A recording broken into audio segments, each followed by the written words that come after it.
Glória a Deus, a paz do Senhor Jesus, igreja. É uma honra, uma alegria muito grande estar com vocês aqui nessa noite.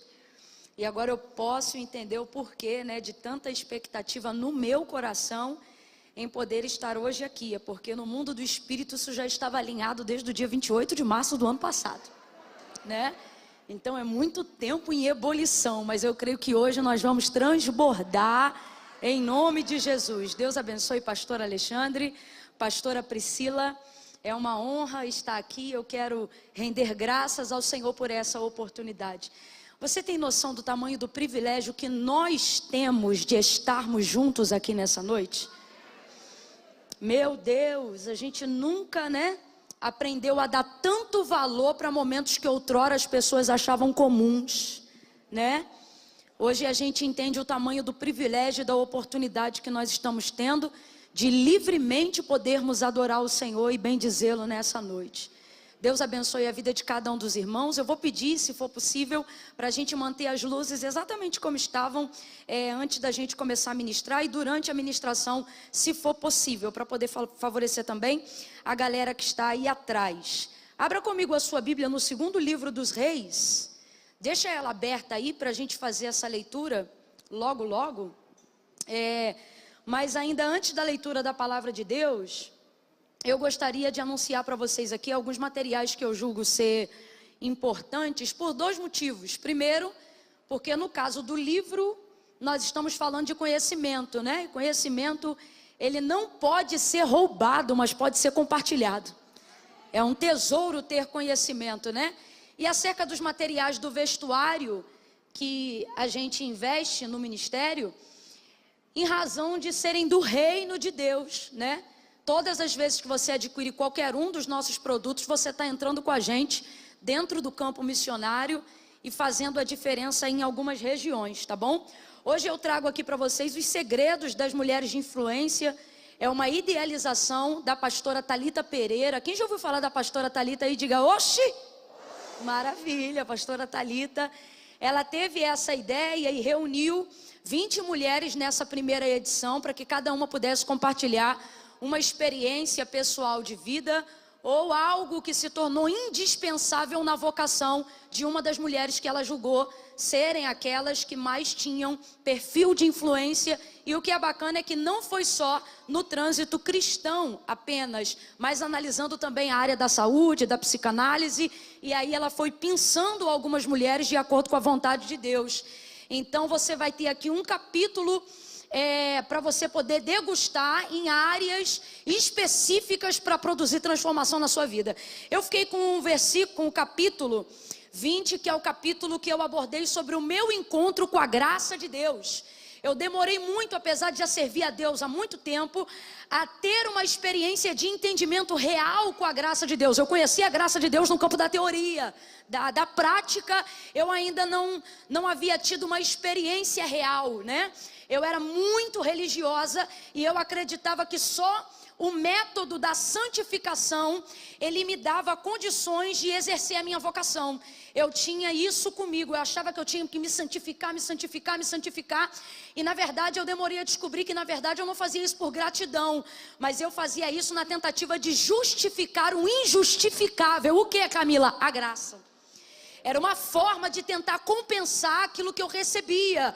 Uma vez que o que eu recebia estava tão além da minha capacidade de ser, que eu achava que a única forma era me santificar ao extremo. E eu acabei vivendo um tipo de vida que começou a me roubar até a minha saúde.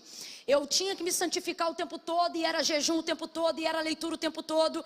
E eu comecei a distinguir o nível das pessoas que eu poderia me assentar. E aí eu já entrava e saía rapidamente, porque eu não podia saber o que as pessoas estavam inseridas, de que forma aquilo ia poder me contaminar. E foi virando uma neurose espiritual que eu demorei a identificar. Porém, o Espírito Santo de Deus não deixa a nossa mente ficar cauterizada, E aí eu tive um encontro com a graça. Quando? Quando eu comecei a perder um pouco da minha saúde, por viver um ritmo frenético na condição de ser humano, querendo me tornar totalmente espiritual, 24 horas por dia, o tempo todo. E aí a saúde foi esvaindo, porque o seu corpo não suporta. Deus não te fez para ser sobrenatural, Deus te fez para ser humano. E a gente tem muita dificuldade, porque a nossa humanidade salta aos nossos olhos só para falar das nossas fraquezas, para falar das nossas vulnerabilidades. Mas na verdade é esse tipo de coisa que nos aproxima do altar de Deus. E até que eu encontrasse, eu sofri um pouco. E aí eu abordo isso de maneira um tanto quanto biográfica, mas principalmente instrutiva, para que você também possa identificar esse caminho. Hoje, por exemplo, eu digo para as pessoas, o método de santificação não mudou. O que mudou foi a motivação. Nela hoje é a saúde. Por quê? Porque hoje eu não me santifico para justificar a graça, porque isso é impossível. A graça não se justifica com atitude nenhuma, ela é favor imerecível. Então você não compensa a graça, mas hoje eu continuo me santificando, porém com a motivação correta, não para justificá-la, mas para agradecê-la, e aí a motivação é muito mais saudável. Eu trouxe esses dois aqui só para dar um exemplo para vocês, que é uma coisa que eu faço. O pessoal lá em casa às vezes briga comigo, o pessoal me instrui às vezes no caminho e diz: ai Camila, assim não dá, você demora muito. Mas é porque eu não sei só autografar, eu acabo fazendo uma dedicatória profética especial e aleatória. E aí eu acabo pegando 1, 2 caixas do livro, tiro aí umas 2 horas por dia, e ali eu debruço a próprio punho a fim de dedicar algumas palavras que na minha fé eu acredito que a pessoa vai pegar, e na hora que eu estou escrevendo eu não sei para quem é, mas Deus sabe e Ele faz a pessoa pegar. Isso é a minha fé, tá bom? Então eu sempre separo uma quantidade específica, e hoje a gente separou o equivalente aí a 2 caixas quase, aonde eu faço uma dedicação aleatória, porém altamente profética. Hoje, por exemplo, eu trouxe aqui uma na minha mão. Por que, Camila, você não só assina? Porque eu acho que a minha assinatura, meu irmão, e R$15 no McLanche Feliz dá no mesmo. Agora a dedicatória não, pode te acertar igual uma flecha acerta um alvo, né? E aí eu faço aqui, mas com o coração sincero. Hoje, por exemplo, eu fiz uma aqui escrita assim: seja forte e corajosa. Essa é a sua essência em Deus. Se você não está se sentindo assim agora, chegue mais perto dele, você se sentirá cada vez mais forte, pois essa é quem você é realmente. É como Deus te fez para si. Um beijo, corajosa, te amo em Cristo. Sua amiga pastora Camila. Influencie positivamente. Agora tem socão também. De vez em quando eu dou na boca do estômago. Ó, se você tem Deus, é sério, você já tem tudo. Você só precisa de um tempo de oração e uma boa xícara de café. E se não gosta de café, bebe de novo porque você tomou errado. Vai dar tudo certo, esperança sempre. Sua fé em Deus é a vitória que vence o mundo. Um beijo, pastora Camila. E assim vai indo, assim vai indo. Tem uma que eu escrevo assim: olha, quando Deus te fizer uma promessa, acredita. E aí eu rasgo no ar e boto assim: sim, eu estou gritando na sua cabeça.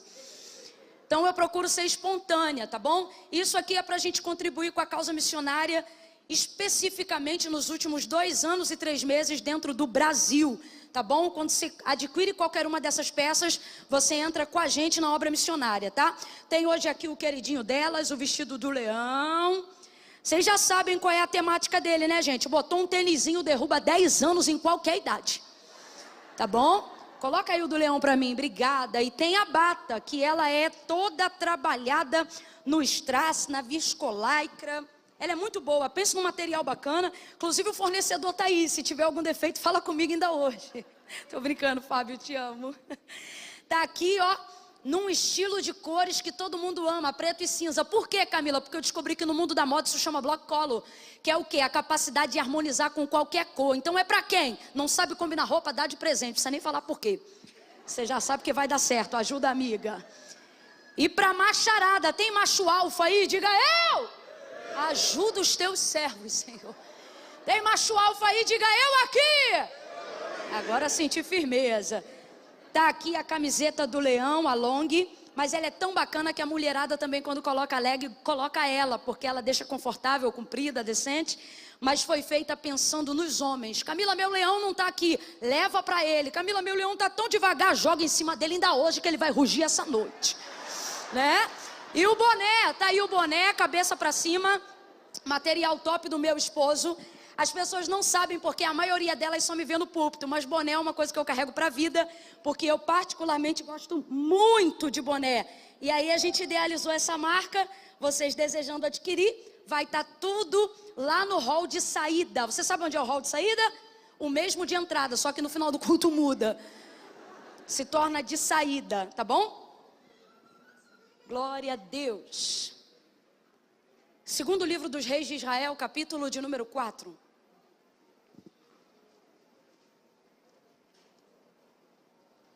Oh, Oh, aleluia. E pode ficar tranquilo que minha mãe tem um tubo enorme de álcool aerosol, que ela purifica até o ar, quando chega perto dela. Então vocês podem ficar tranquilos, viu? Segundo livro dos Reis de Israel, capítulo de número 4, a partir do verso 8 em diante, quem achou, diga amém. Diz assim o texto sagrado: certo dia Eliseu foi a Sunem, onde havia uma mulher rica que o reteve para comer. Daí todas as vezes que passava por lá, entrava para comer. Disse ela a seu marido: vejo que este que sempre passa por nós é um santo homem de Deus. Façamos-lhe um pequeno quarto no terraço e ali ponhamos uma cama, uma mesa, uma cadeira e um candeeiro. E quando ele vier a nós, para ali se recolherá. Certo dia chegou Eliseu, recolheu-se àquele quarto e se deitou. E disse ele a seu moço Geazi: chama a sunamita. E chamando a ele, ela se apresentou perante o profeta. E disse Eliseu a Geazi: diga-lhe assim: tu tens nos tratado com todo zelo, diga agora o que se há de fazer por ti. Haverá alguma coisa que se fale por ti ao rei ou ao chefe do exército? E ela respondeu: eu habito no meio do meu povo. Então disse o profeta: o que se há de fazer por ela? E Geazi disse: ora, ela não tem filho e o seu marido já é avançado em idade. Então Eliseu disse: chama aqui. E chamando a ele, ela se pôs à porta. E disse Eliseu: por este tempo, daqui a 1 ano, tu abraçarás a um filho. E respondeu ela: não, meu senhor, homem de Deus, não mintas a tua serva. Mas a mulher concebeu e deu à luz a um filho no tempo determinado no ano seguinte, como Eliseu lhe dissera. Porém, tendo crescido o menino, certo dia saiu a ter com seu pai, que estava com os segadores no campo. E disse a seu pai: ai, a minha cabeça, ai, a minha cabeça. E o pai dele disse a um moço: leva-o à sua mãe. E ele o tomou e o levou à sua mãe. E o menino esteve sobre os joelhos dela até o meio-dia. E então o menino morreu. Subiu ela e deitou-o sobre a cama do homem de Deus. E fechou a porta e saiu. Chamou a seu marido e disse: manda-me um dos moços e uma das jumentas, para que eu corra ao homem de Deus e volte. E perguntou ele para ela: por que tu vais a ele hoje? Não é lua nova, nem sábado. E ela disse: tudo vai bem. Então ela albardou a jumenta e disse ao moço: guia, anda e não para no teu caminhar, senão somente quando eu te disser. E você diga amém por essa palavra. Glória a Deus. Eu gosto de ler tudo para a gente já começar todo mundo contextualizado dentro do que está acontecendo. Eliseu, você sabe, um profeta discipulado, mentoreado pelo maior profeta do Antigo Testamento nos dias de Elias. Não havia absolutamente ninguém que se comparasse a Elias nos seus dias. É tão impressionante o poder do pioneirismo, né? De você ser o primeiro a começar algo que ainda não foi feito, que mesmo Eliseu, recebendo sobre si virtude dobrada do Espírito que repousava sobre a vida de Elias, ainda assim, Elias ainda é lembrado como um homem incomparável, mesmo depois de Eliseu provar quantitativamente capacidade dobrada em cima daquilo que Elias era capaz de fazer. Todavia é fato, ninguém nos dias de Eliseu, assim como nos dias de Elias, se comparou a Eliseu. Ele superou inclusive Elias na quantidade de feitos prodigiosos e de realizações extraordinárias. E agora, de tanto fazer esse trajeto geográfico em direção ao Carmelo, territorialmente isso obrigava ele, ou era costume, a passar pelas terras de Sunem ao chegar no Carmelo. E numa dessas ocasiões, essa mulher sunamita, qual o texto aponta como uma mulher muito generosa, diga aí comigo, generosa. Ela é extremamente generosa, e eu não queria que você associasse isso à riqueza dela, porque uma coisa é ser rico, outra coisa é ser generoso. Não significa que todo rico é generoso, e nem que todo generoso, para ser generoso, tem que ser rico. Pelo contrário, todas as vezes que eu menciono isso, eu gosto de deixar claro que as ofertas mais significativas que eu já recebi na minha vida, ela não veio de gente que me dava do que sobrava, ela veio de gente que me dava daquilo que estava disposto a dividir comigo, a compartilhar comigo. Então, generosidade não tem a ver com quanto eu tenho, tem a ver somente com quem eu sou, né? Então o texto diz que ela era generosa, ela era muito generosa. E isso fazia ela ser uma mulher do povo, ela servia a sua comunidade local. Essa mulher, ela poderia ser uma das tipologias mais exatas de uma igreja iniciante, né? E ela serve a sua comunidade, serve as pessoas. O problema é que ela também acaba escondendo um trauma, ela carrega um trauma. Dentro do contexto cultural daquela época, uma mulher que não podia gerar, uma mulher que não podia ter filhos, era uma mulher extremamente não funcional, por mais que servisse a comunidade. A única forma dentro da cultura judaizante para o sexo feminino de você conseguir perpetuar o seu nome e viver a plenitude na sua casa é perpetuando a hereditariedade do seu sangue. Se uma mulher não tivesse filhos, ela não seria lembrada e nem mencionada. Então veja bem, se até os dias de hoje, quando uma mulher, mesmo vivendo numa cultura extremamente moderna e contemporânea, onde a mulher ela pode se realizar em inúmeras áreas, ela já se sente um tanto quanto diferente em relação às outras pessoas, isso na cultura de hoje. Agora você imagina uma mulher cuja cultura te impele, ou você é isso ou você não é nada. Então isso levava ela a ter um tipo de vida difícil com relação às suas emoções. Qualquer mulher, dentro da cultura que ela vivia, dentro do tempo que ela vivia, tinha a expectativa de um dia ser mãe, até porque não ser mãe gerava uma série de problemas, se não emocionais, se não psicológicos, problemas literalmente territoriais. Então, óbvio que ela tinha desejo de ser mãe, óbvio que ela desejava ser mãe, sobretudo porque o texto, em uma das raríssimas exceções, porque você praticamente nunca encontra na Bíblia a demonstração de que é o homem que não pode dar filhos, mas sempre encontra a colocação de que a mulher não pode gerar. Então essa é uma das raras exceções onde fica claro que o problema não é dela, mas o problema é que o marido dela já é avançado em idade, promovendo assim um terreno de esterilidade que não pode dar filhos a ela. Então veja bem, é ainda mais complicado quando você sabe que pode ser, mas por ser fiel ao que tem, não pode conceber. Então isso deixa a coisa para ela ainda mais complicada. É óbvio que ela desejaria ter um filho, mas é óbvio também que por uma questão de fidelidade e lealdade ela não tinha. Mas Deus é tão bom, né? O princípio ele tem poder de corrigir todas as coisas. É por isso que eu sempre oriento as pessoas e eu digo, não quebre nenhum princípio, nenhum. Por quê? Porque Deus honra os princípios para cumprir promessa. Se você for fiel aos princípios, Deus será fiel às promessas. Oh, aleluia! Imagine uma mulher fiel, imagine uma mulher leal, imagine uma mulher que honra os princípios a despeito do desejo do ter. É essa mulher aqui, é uma mulher fiel. A vida dela vai seguindo e um dia ela impele o profeta Eliseu a entrar em sua casa. Ele entra em sua casa e ela serve-o muito bem, como serve a muitos outros que entram.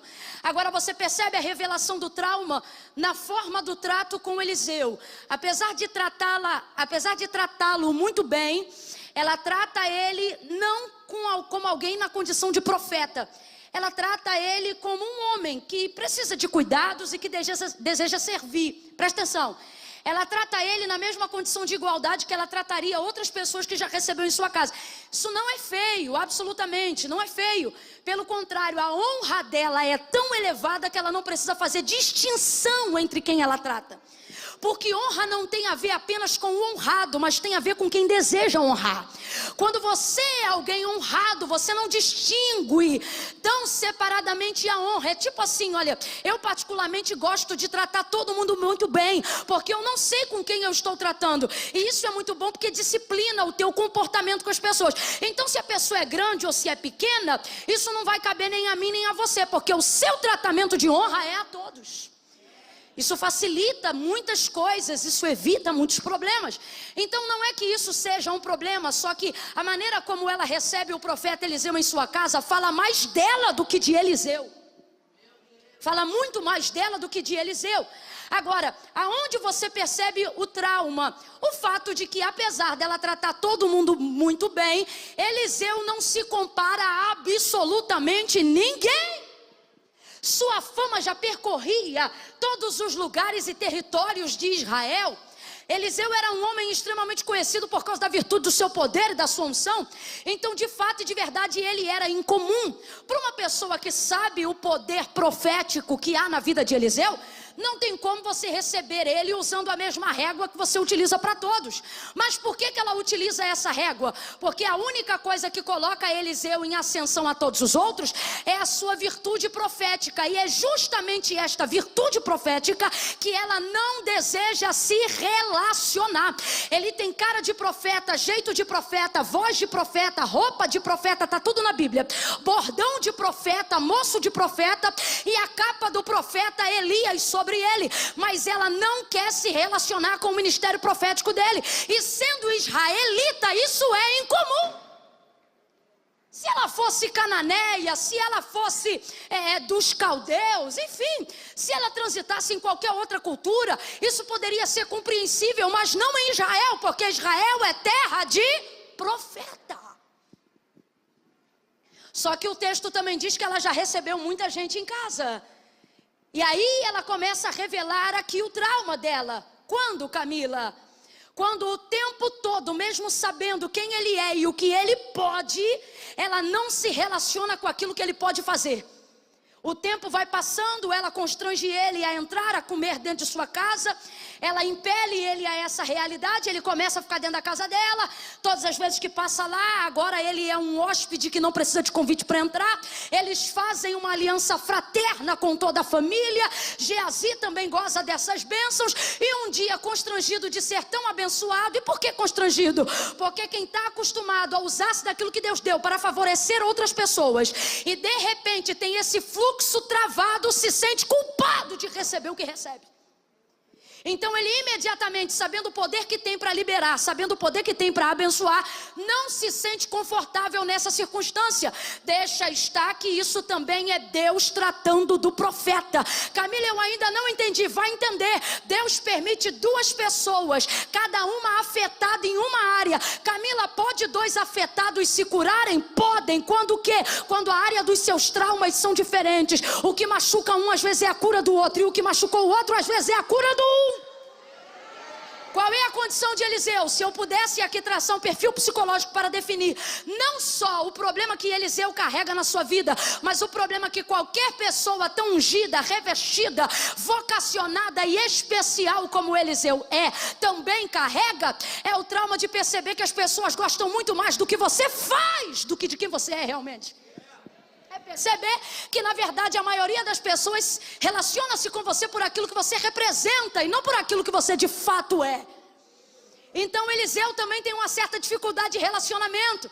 Apesar de ter sido o profeta que mais se relacionou politicamente e economicamente, nas suas inter-relações pessoais, você não vê absolutamente mais ninguém, a não ser Geazi, que, desculpa a expressão, mas também não prestou para nada.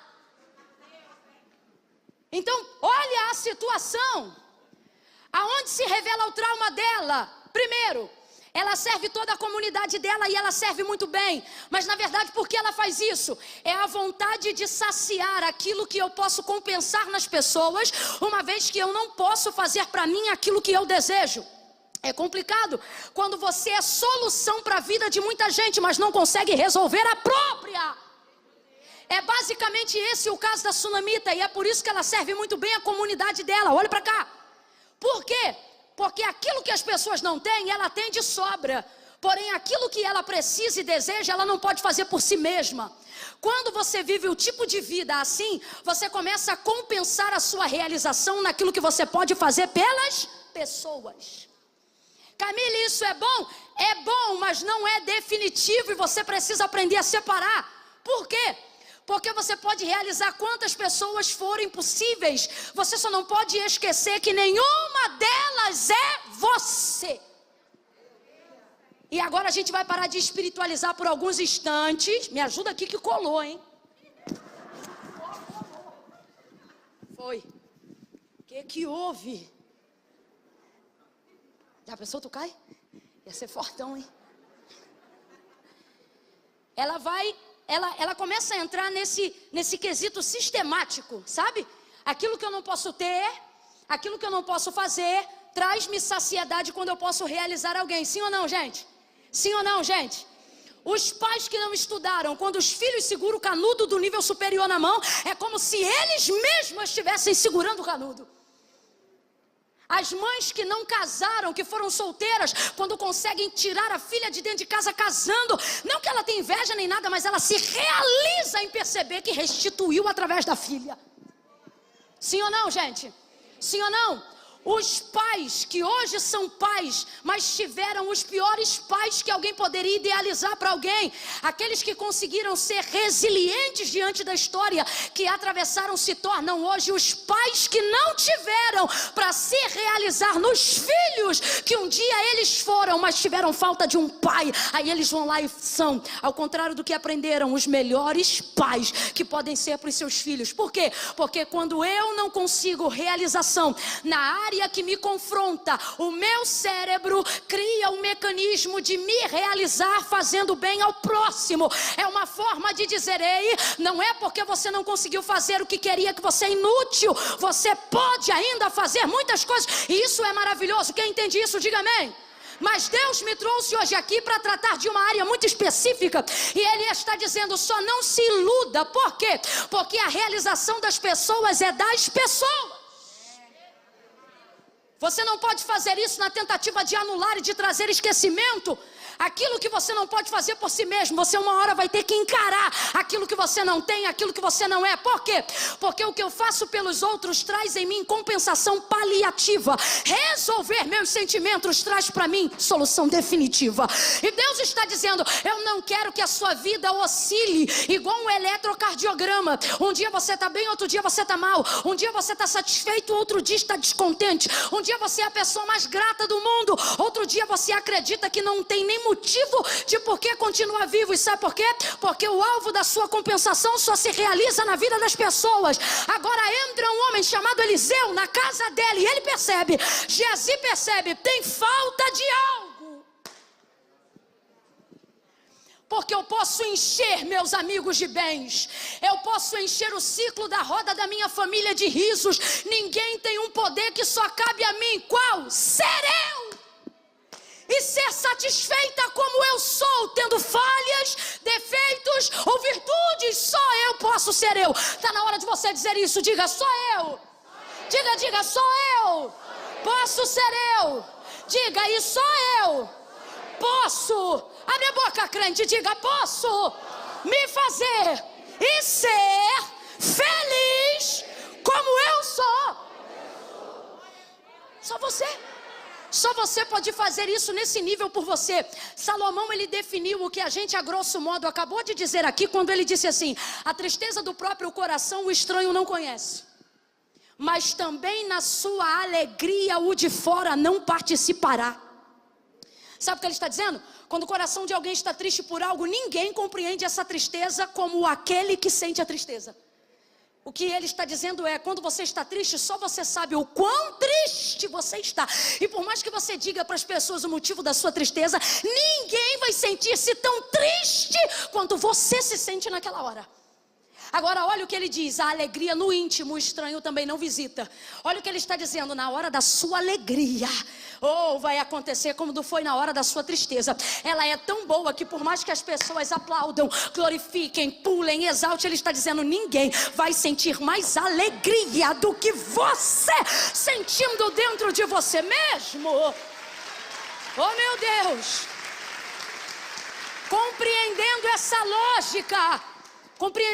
lógica de como funciona o nosso cérebro alinhado com as nossas emoções. Camille, o que isso tem a ver com esta noite? Tem a ver com a forma como Deus te criou. Espírito, alma e corpo é uma sincronia perfeita, que precisa caminhar em harmonia. Mas o que acontece na maioria da nossa realidade para aqueles que já servem ao Senhor? A gente tenta sufocar as nossas fragilidades e tenta fingir que não sente, e tenta fingir que está feliz, e tenta espiritualizar e deixar de forma sobrenatural aquilo que eu não tenho condições de enfrentar e resolver. E com isso eu vivo uma vida onde a minha alegria é ser degrau para os outros, onde a minha alegria é servir os outros, onde a minha alegria é fazer tudo por pessoas. Camille, isso é bom? É bom, mas Deus me trouxe nessa noite para dizer, não é o suficiente. Você não vai conseguir perpetuar a sua alegria. Pelo contrário, você vai depender de um mecanismo de realização do outro todas as vezes que você desejar sentir-se feliz. E a sua felicidade não pode estar atrelada a mais ninguém, a não ser a Deus. Você sabe por que ela serve a comunidade tão freneticamente? Não é só porque pode, mas é porque essa é uma das maneiras de me compensar vendo o outro se realizar naquilo que eu posso dar, uma vez que eu não posso ter aquilo que eu quero ter, uma vez que eu não posso fazer aquilo que eu desejaria fazer, uma vez que eu não posso ser aquilo que eu sonhei para ser. Eu vou tentar explicar de maneira ainda mais detalhada. A Bíblia nos relata, Mateus capítulo 14, sobre a multiplicação dos pães e dos peixes. Ali o texto diz, um pouco mais nos versículos iniciais, que Jesus saiu de onde ele estava, porque ele ficou sabendo da morte de João Batista. E isso deixou ele muito triste. O divino está sendo visitado pela dor humana. O Filho do Deus vivo está sendo avassaladoramente anestesiado pelas dores da vida terrena. Não é coincidência, o texto diz assim, Jesus ao ouvir isto o quê? Que a cabeça de João Batista tinha parado dentro de um prato, e que seu corpo já estava sepultado. Olha o que o texto diz, decidiu sair dali, e foi porque queria orar sozinho no monte. Ele sai dali, e quando ele se levanta, a multidão que estava acostumada a andar atrás dele, a ser saciada pela vida dele, vai correndo atrás dele. Ele vai no barco, os discípulos vão com ele atravessa o outro lado, cerca de 8 quilômetros, a multidão vai andando a pé, ele vai trafegando sobre as águas dentro do barco, e a multidão vai andando 8 quilômetros a pé. Eles conseguem chegar mais rápido do que Jesus, eles conseguem chegar mais aceleradamente do que Jesus, porque eles estão acompanhando o barco. Quando Jesus encosta o barco na beira da praia, o texto diz que quando ele bota o pé na areia, a multidão já está toda lá. Só que o texto diz que ele foi para esse lugar para ficar sozinho. Completa aí, meu povo. Ele foi para esse lugar para ficar sozinho. E por que quis ficar sozinho? Porque estava triste, e era assim que ele fazia. Ele parava para orar.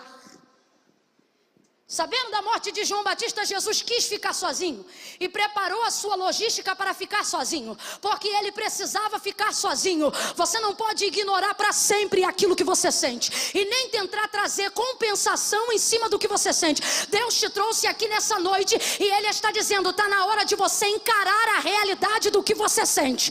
Jesus vai e ele fica sozinho, e aí quando ele vai pisar na praia com o desejo de subir a montanha para orar sozinho, a multidão está ali, faminta e desejosa. O texto diz que olhando eles, sentem muita compaixão.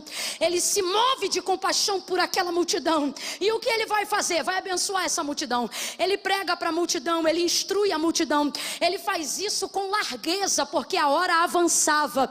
E ele está ali servindo a multidão. Quando já vai chegando a tarde, os discípulos dizem, mestre, não é melhor mandar embora para eles encontrarem o que comer no meio do caminho? Ele diz, não, vamos dar nós mesmos, ou vocês, algo para eles comerem. O que tem aí? 5 pães e 2 peixinhos. Traz aqui. Consagrou, agradeceu, multiplicou e a todos deu. Aí tem um verso no texto que diz assim, olha, e todos ficaram saciados. Se a única saciedade aqui for a comida, sim, estão todos saciados, porque a multidão teve o que queria, alimento espiritual e alimento físico, comida. Aí é por isso que o texto diz, todos foram saciados. Todos não, porque tem alguém ali que não foi ali para fazer milagre, tem alguém ali que não foi ali para comer pão, tem alguém ali que não foi ali para beber água, tem alguém ali que foi ali porque desejava ficar o quê?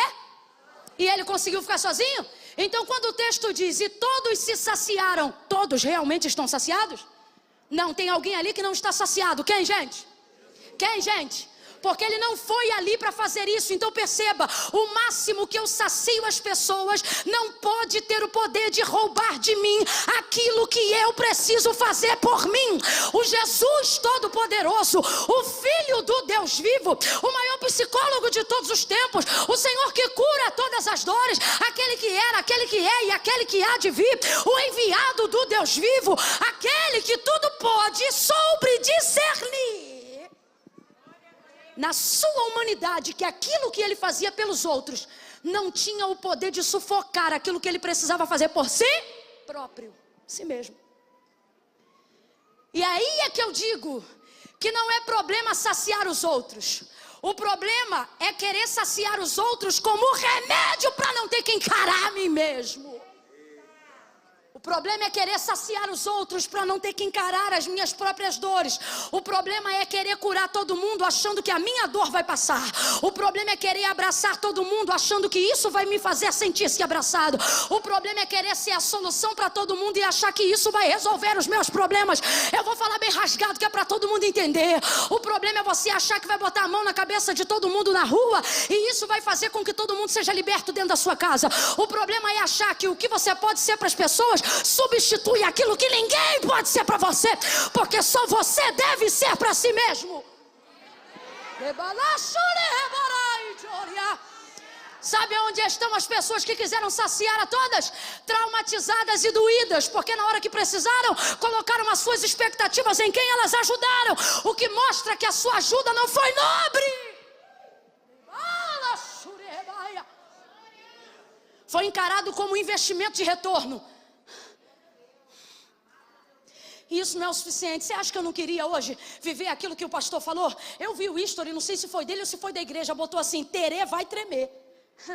E vai tremer mesmo, vai tremer de dentro para fora. Vai tremer com você querendo sair daqui hoje e encarar a si mesmo. Vai tremer com você entrando no quarto onde você ora e ao invés de tomar o seu tempo só dizendo abençoa fulano, ciclano e beltrano, tá na hora de você também dobrar o joelho e dizer: Deus, eu sinto raiva, Deus, eu sinto problemas, Deus, eu estou com uma dificuldade porque eu não tenho conseguido confiar em Ti em determinadas áreas. Deus, eu tenho percebido um problema no meu ministério. Para você que é vocacionado, eu tenho percebido que eu tenho fé para curar os outros, mas não tenho fé para investir em mim mesmo.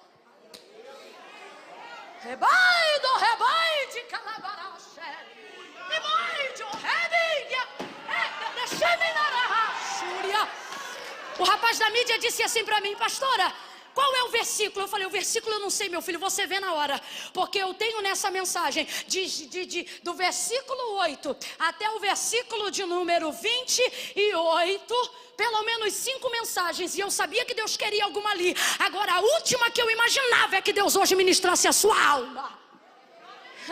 Porque quando ministra o Espírito é top, a cadeira voa, os vasos giram, porque é um Espírito. O Espírito é pronto, mas a carne é...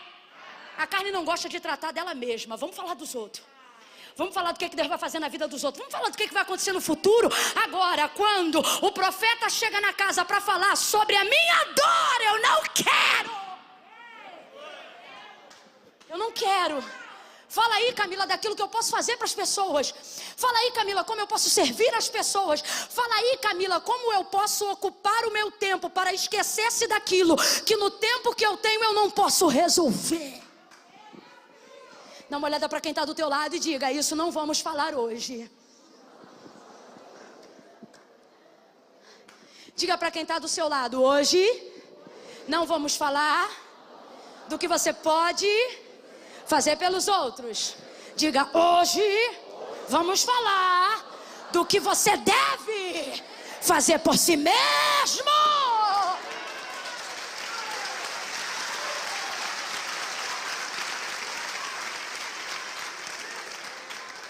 Jesus chega, gente, alimenta todo mundo e o texto diz: todos foram saciados, mas alguém não foi. E esse alguém obviamente é Jesus. Então é exemplo do que eu estou, com a ajuda de Deus, tentando fazer algumas mentes e corações aqui se alinharem e entenderem. É que mesmo saciando a todos, Ele mostra pra gente algumas verdades. Primeiro, é que aquilo que eu faço pelos outros não tem o poder de substituir aquilo que só eu posso fazer por... Você tem que entender isso. Você não pode esperar que os outros façam por você aquilo que só você deve fazer por si mesmo.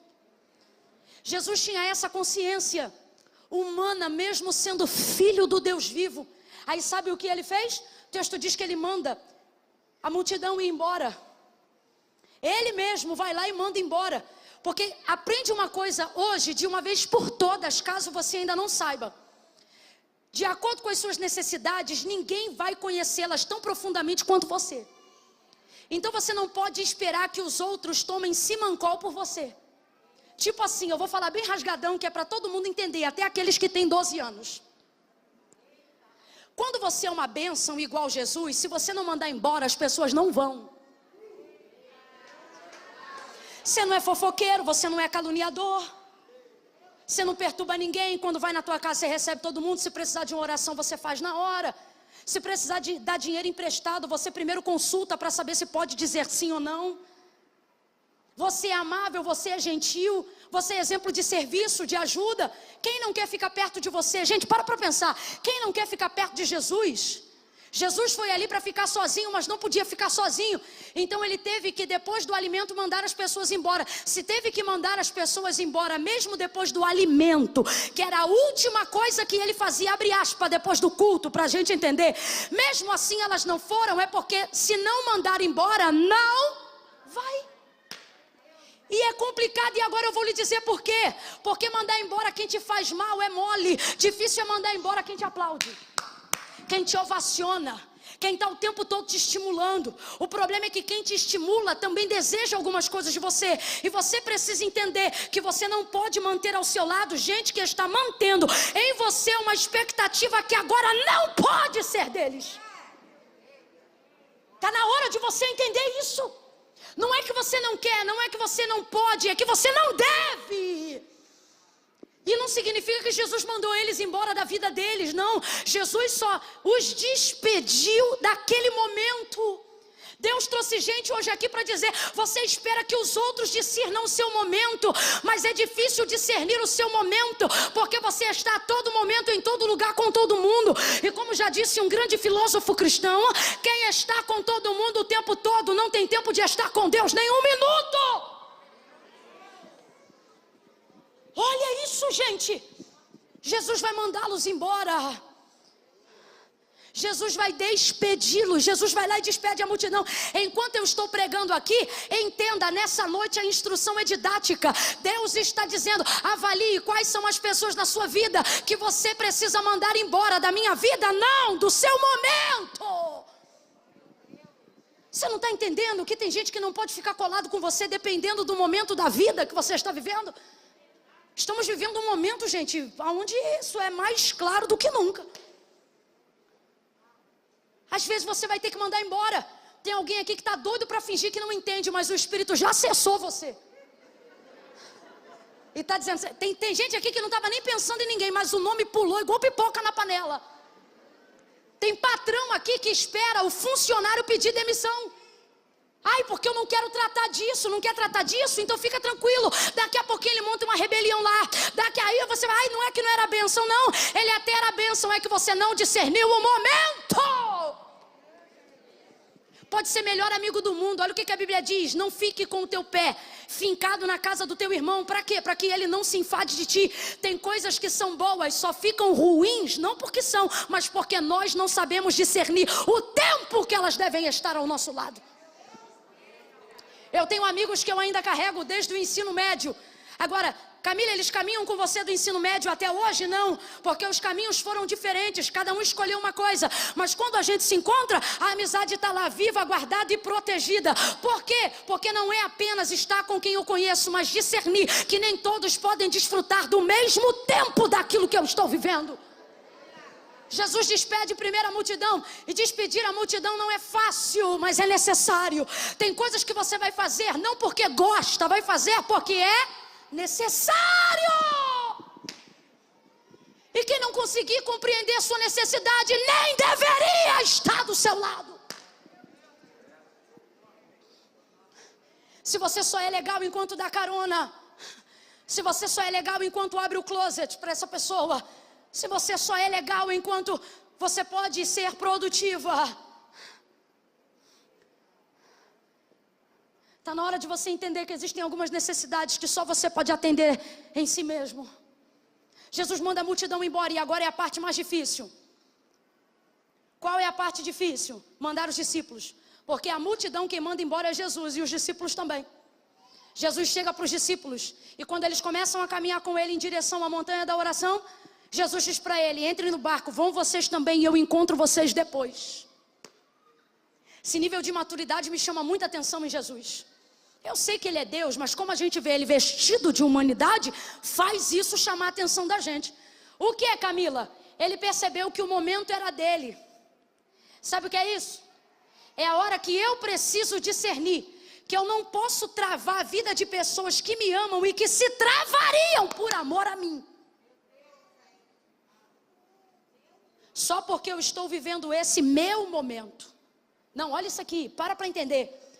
Se Jesus dobrar o joelho ali e não falar nada, eles vão dobrar o joelho com Jesus e também não vão dizer nada. Se Jesus começar a orar ali sem nem falar o motivo da oração, eles vão entrar na intercessão junto com Jesus e vão orar também. Só que Jesus foi para ali movido de tristeza pela morte de João Batista. Olhe para quem está do teu lado, dá um berro e diga: é pessoal. Não, você não gritou, diga: é pessoal. Olha o que Jesus está dizendo. Isto aqui que eu vou fazer agora é totalmente pessoal. Nas entrelinhas é isso. Então os discípulos: mas Senhor, nós vamos te ajudar. Estou parafraseando o relacionamento que entraria se o diálogo fosse aberto. Mas nós somos teus discípulos. Não, mas isso aqui é pessoal. Olha o que Jesus está dizendo. Eu não vou atrasar a viagem que nós devemos fazer só por causa do momento que eu estou travado agora. É entender que tem gente que pode te ajudar nesse momento, mas não deve. Mandar a multidão embora não é fácil, mas por ser necessário a gente faz. Sabe qual é a parte mais difícil? Mandar quem ajuda a gente embora. É complicado. Imagina agora as mulheres, uma casa virada do avesso, a amiga que é tua vizinha chega para te ajudar e diz: pega na cozinha que eu pego os 4 banheiros. Aí o Espírito Santo diz assim para você: manda ela embora, que essa faxina vai fazer só eu e você. Você vai dizer: sai, Satanás, isso é coisa do inimigo. Está aqui minha amiga querendo me ajudar. Porque a gente é assim. Quando ele vem para dar, a gente não pergunta de onde veio, mas quando ele vem para tirar, a gente quer fazer prova se é Deus. João 4, a samaritana, a sunamita, perdão. Jesus chega pedindo a água e porque pede, ela questiona. Mas se chegasse dando, ela não perguntava por quê. A gente é assim. Se eu bato na porta da tua casa agora e digo: irmã, eu senti de Deus, você vai dizer: estou toda arrepiada. Senti de Deus de você me dar teu carro. Ela diz: é demônio. Agora, se eu bato na porta da casa dela e digo: irmã, eu senti de ofertar um carro na sua vida, ela dobra o joelho e diz: é de Deus. É de Deus. Já percebeu que a gente não faz prova com Deus para receber a bênção, só faz prova quando é Deus que pede? A gente é assim. A gente é assim. Jesus agora vai ter que mandar embora os escudeiros que fiéis que ajudam. São vacilões, mas estão com ele. E o testemunho não é meu não, é do próprio Cristo, que na celebração da última ceia vai dizer: vós sois os que tendes permanecido comigo nas minhas tribulações. Olha o que Jesus está dizendo: vocês são vacilão, mas estão tudo comigo. Lado a lado, ombro a ombro, junto, né? É difícil mandar embora quem Deus colocou do teu lado para andar junto. Só que Deus está dizendo pela terceira vez nesta noite: não é para tirar da tua vida, é só para você discernir o seu momento. Seu momento. Jesus manda eles embora e agora sim vai orar, vai chorar, vai falar com Deus e agora vai voltar andando sobre as águas. Por quê? Porque respeitou o seu momento. Por que vai voltar andando sobre as águas? Porque resolveu e diluiu o sentimento em oração. Parou para pensar que esse episódio que Jesus anda sobre as águas é o episódio que a tempestade não para depois que ele fala ou depois que ele chega? Porque depois que você resolve aquilo que te atormenta, você não precisa mais que o que esteja à sua volta melhore. A primeira vez da tempestade no barco, Jesus estava dormindo e a tempestade açoitava o barco. Quem lembra, diga amém. Nessa ocasião os discípulos acordam Jesus: mestre, tu não te incomoda que nós pereçamos? Levanta, a tempestade está grande. Jesus precisou colocar-se próximo à proa do barco e liberou uma palavra: mar, aquieta-te, vento, acalma-te, e tudo cessou. Agora nessa ocasião agora de Mateus 14, ele vem andando sobre as águas e o texto diz que o vento é forte. Ele vem andando sobre as águas e o texto diz que as ondas açoitam a embarcação. Agora eu te pergunto, a tempestade para? A tempestade para? O barco para de ser açoitado? Não, isso para nós, a aplicação para nós é que alguém, quando consegue resolver seus problemas pessoais, a parte interior dessa pessoa fica tão bem resolvida que ela não depende que circunstâncias de fora cooperem. Por quê? Porque do lado de dentro ela está resolvida. Não importa o que está acontecendo do lado de fora. Vai ouvindo aí, Jesus vai andando sobre o mar, Jesus vai andando sobre as águas, o mar não para, o vento não cessa, e ele continua andando. Coisa boa, irmão, é pular no poder do lado de fora, mas melhor ainda quando você é poderoso do lado de dentro. Vai ele andando sobre as águas, vai ele caminhando sobre as águas. Pedro olha, os discípulos olham e eles pensam: é um fantasma. Jesus diz: calma, sou eu, não temam, porque quem tem paz dá paz, quem tem calma dá calma. Calma, sou eu, não tema. Aí Pedro diz assim: se és tu mesmo, manda-me ter contigo sobre as águas. Aí ele diz: então vem. Pedro agora vai andando e o mar também não para. Pedro vai andando e o vento também não se aquieta. Ele continua andando, continua andando. Quando ele olha, o vento começa a afundar. Aí Jesus chega, pega na mão dele, tira ele das águas e começa a caminhar com ele por cima das águas. Vou perguntar de novo: o mar parou de agitar? A água parou de sacudir? O vento parou de sacudir? É por isso que tem gente que não pode atravessar o momento que você está atravessando. Por quê? Porque você tem que estar preparado para na volta ajudar essas pessoas. Jesus pega na mão de Pedro e vai andando com ele. Camila, tem amigo que vai ficar chateado comigo, vai ficar chateado na ida, mas na volta vai entender porque você tinha que estar onde estava. Pegou ele pela mão e foi andando com ele sobre as águas. Agora olha que coisa linda. Esse texto de Mateus 14, calma aí que eu já volto para a 2 Reis. É o texto onde Jesus não precisou dizer: mar, aquieta-te, nem vento, acalma-te. É o texto em que ele vai andando com Pedro sobre as águas. E quando chega na embarcação, aonde estão os demais discípulos, o texto diz: e colocando ele o pé dentro do barco, o mar aquietou. Falou alguma coisa? Ele falou alguma coisa? Deu alguma ordem? Quando você aprender a respeitar o teu momento.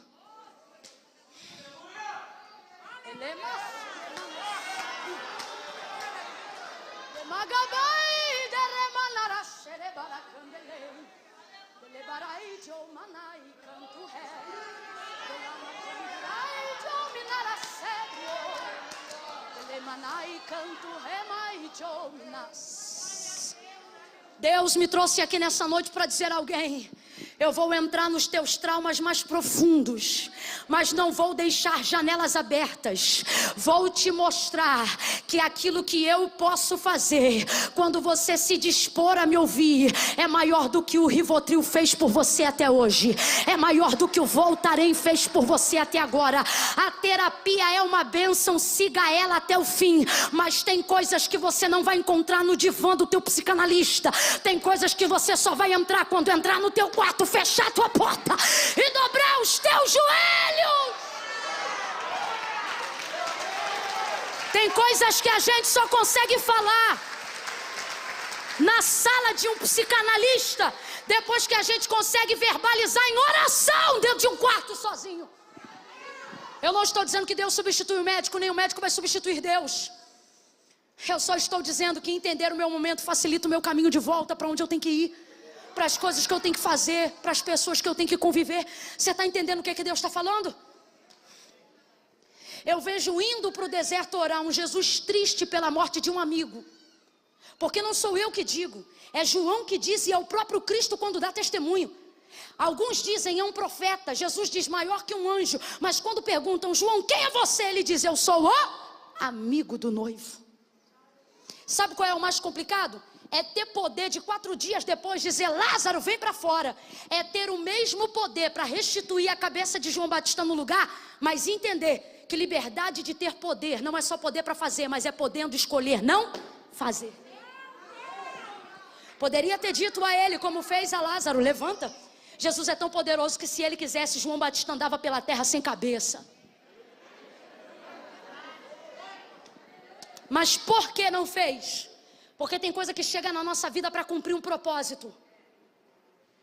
Nem todos são curados, nem todos também são ressuscitados. E Camila, por que será que Jesus não ressuscitou João Batista? A eternidade vai revelar, mas um motivo aqui que vale a pena pensar é o fato de entender que João Batista cumpriu todo o seu papel. Depois que você faz tudo que você tem para fazer, o que resta a Jesus é dar testemunho de você. É por isso que tem gente que ele não ressuscita. Porque para você pode ter faltado ainda alguma coisa, mas para Jesus a pessoa fez tudo. Tudo que tinha para fazer foi tudo que tinha que ser. Volta para 2 Reis. Essa mulher é uma mulher que sacia a comunidade local, ajuda todas as pessoas. E isso é maravilhoso. O problema é que na hora que ela tem a oportunidade de viver aquilo que ela queria e que só ela pode viver, ela prefere dizer que não quer viver. Porque quando chega a hora dela ser abençoada e Eliseu diz: como é que eu vou fazer? E Geazi diz: ó, não tem filho. Ah é? Traz aqui ela. Ele traz, quando ela para na porta do quarto do homem de Deus, ele não pergunta se ela quer. Eu acho isso lindo. Sabe por que isso é lindo? Porque Deus sabe trabalhar com os nossos traumas. Eu vou te explicar por que é trauma. É uma coisa que a gente quer. Mas quando a gente vê que não pode ter o que a gente quer, a gente não deixa de querer só porque chega à conclusão de que não pode. Quem aqui sem ter R$1 no bolso já ficou na rede social vendo aquelas casas bonitas, luxuosas? Quem segue os perfis de arquitetura moderna? Aqueles armários que abre você passando a mão assim. Você olha para o teu, tem um tijolo amparando a lateral. Mas o Instagram dela é todo clean. Quem aqui está usando o mesmo carro há 3 anos, 4, mas curte as fotos das Ferraris? Porque preste atenção, saber que eu não posso ter o que eu quero não me faz deixar de querer só porque eu chego à conclusão. É por isso que para Deus a conceição do pecado não é quando você comete, é quando você pensa. Então preste atenção, ela sabia que não podia ter, mas saber que eu não posso ter algo não tira de mim instantaneamente o desejo de querer. Então o que eu faço com aquilo que eu quero, mas não posso ter? Eu vou colocando tudo o que eu posso em cima daquilo que eu não posso, para tentar esquecer daquilo que eu quero. Humanamente falando é isso que a gente faz. Fisicamente falando é isso que a gente tenta fazer. Quem aqui já ficou estressada, pegou o cartão de crédito e torrou? E quando voltou o problema não saiu, continuou lá acrescido de uma fatura.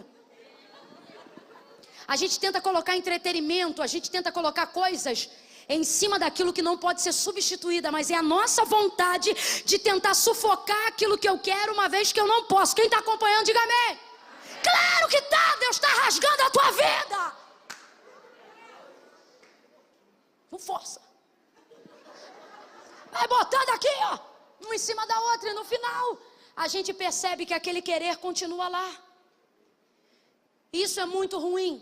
Então, ao invés de dizer para as pessoas que eu não quero mais aquilo, ou melhor, para não expor para as pessoas que eu ainda quero aquilo, se eu for perguntada se eu ainda quero aquilo, mesmo querendo, eu digo que eu não quero, porque eu não quero conversar sobre isso. Porque eu não quero ter que expor isso, porque eu não quero ter que lembrar das coisas que eu já tentei fazer e não deram certo para eu ter isso. Então deixa isso quieto. O problema é que fica lá, sufocado, mas fica lá, esmagado, mas fica lá, pressionado, mas fica lá. E é complicado quando você para diante de alguém que não pergunta sobre o que você quer, porque já sabe o que você vai dizer. E ao invés de tratar do que você sente, cura o que você sente. Vou falar desse jeito. Ele não perguntou o que era para tratar, ele deu a cura antes dela apresentar o sintoma. Por quê? Porque essa é a colheita da vida de alguém que, como ela, serve às pessoas sem esperar necessariamente delas algo em troca. Olha isso. Eu era criança na época do cruzeiro. A vida era muito apertada. Faz as contas não. A vida era muito apertada. Então quando você chegava na casa de alguém, a boa educação te dizia assim: se alguém por educação te oferecer, por educação você não aceita. E a gente ia para a casa dos outros e tudo que a gente queria quando era criança era comer. O biscoito recheado que não tinha em casa, o requeijão que não podia passar no nosso pão. E eu estou falando de uma época onde tem gente aqui que não sabe, mas a galera da década de 80 para trás sabe do que eu estou falando. Não tinha facilidade de coisas que é hoje não. As coisas eram muito difíceis. Armário em casa era coisa séria. Filho não abria armário e pegava: mãe, posso? Porque às vezes era um pacote de biscoito para o mês inteiro. Geladeira era coisa séria. Se meu pai me visse abrindo a geladeira, olhando o que eu ia pegar, e não decidisse pegar, ele considerava aquilo falta de energia. Ele dizia: o que está fazendo com a geladeira aberta? Pai, estou vendo o que eu quero. Ele: pensa no que quer primeiro, abre e pega. Porque eu não podia ficar a porta da geladeira aberta. Tem gente que não está entendendo nada, mas tem gente que está entendendo. Tá com a máscara fingindo, não sei dessa época, mas sabe. Aí nessa época minha avó, quando recebia alguém em casa, ela não perguntava se as pessoas queriam, porque ela sabia que por educação as pessoas diriam não. Então ela criou um jargão que eu levo para a minha vida até hoje. Ela dizia assim: quem quer dar não oferece, entrega. E eu cresci ouvindo isso: quem quer dar não oferece, entrega. Quem quer dar não oferece, entrega.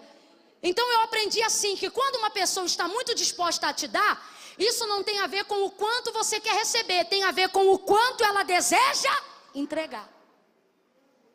Essa sunamita serve às pessoas assim. Ela não serve Eliseu por aquilo que ele faz, ela serve Eliseu por aquilo que ele é. Tanto que ela não diz: marido, vamos fazer um quarto porque ele é poderoso. Marido, vamos fazer um quarto porque ele é profeta. Não, marido, vamos fazer um quarto porque eu tenho visto que este homem é santo. Ela não serve a ele por aquilo que ele pode fazer, ela serve ele por aquilo que ele... Até porque ela não quer se relacionar com o ministério profético. Vou revelar o trauma já, está chegando. Então ele vai dar a ela o resultado da sua colheita. Gente que faz o que precisa fazer, sem esperar receber do outro, também receberá de Deus a bênção, mesmo que não esteja pedindo para ela. Por quê? Porque Deus é assim. Quando Ele quer te entregar, Ele não pergunta se você quer, Ele dá. Meu Deus, gente! Ele cria o mundo, cria todas as coisas. Depois que Adão, criatura feita por Deus também, é nascido e criado, Deus diz para ele: todos os animais do campo e toda a terra está debaixo dos teus pés. Governa e sujeita a terra sobre ti. Agora veja, Deus é dono de tudo, mas Ele pega tudo e dá ao homem. Perguntou se ele queria? Perguntou se ele estava pronto? Não, Deus pegou e... Porque o homem cobra, mas Deus... Agora ouça, existem áreas da nossa vida e Deus começa a visitar agora. Guarde, porque não falo mais como pregadora, porque como pregadora eu não ia pregar nada do que preguei do verso 8 ao 16, eu ia pregar do 23 ao 28. Mas o Senhor me trouxe hoje aqui, Ele está dizendo: diga agora para ele e para ela, diga ao meu povo que neste ano eu vou tocar em áreas que você dava por esquecida. E quando você disser: meu Deus, mas eu nem me lembro de ter feito o suficiente para receber isso, e Ele está dizendo: é por isso que chegou a hora da minha graça se manifestar. Porque se você faz com as tuas mãos, você acha que é a tua capacidade, mas se eu te dou quando você menos merece, você se lembra da minha misericórdia. Deus vai dar, Deus vai dar. Ou eu acho que você não me ouviu. Deus vai dar, Deus vai dar, Deus vai dar, Deus vai entregar coisas que você parou de pedir. Mas Ele me trouxe hoje aqui para te dizer: no céu não tem lixão de oração. Eu me lembro das tuas orações, me lembro das tuas lágrimas, eu estou visitando os teus traumas, eu sei as coisas que você ainda deseja, mas não tem mais coragem de pedir.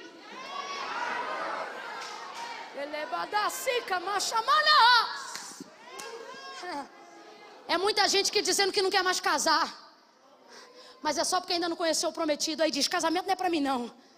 Mas depois que o cheiroso chegar, em 3 meses tu vai ficar noivo e vai casar.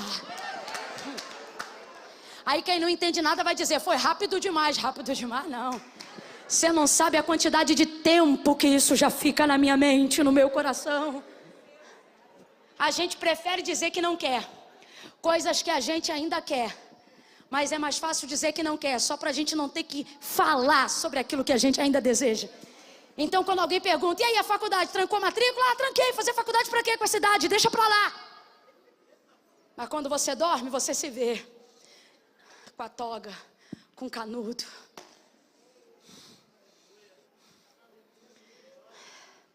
Você diz que não quer mais casar, mas quando vai no casamento e vê a menina entrando de branco e a festa, você diz, ah, Senhor, tudo tu pode.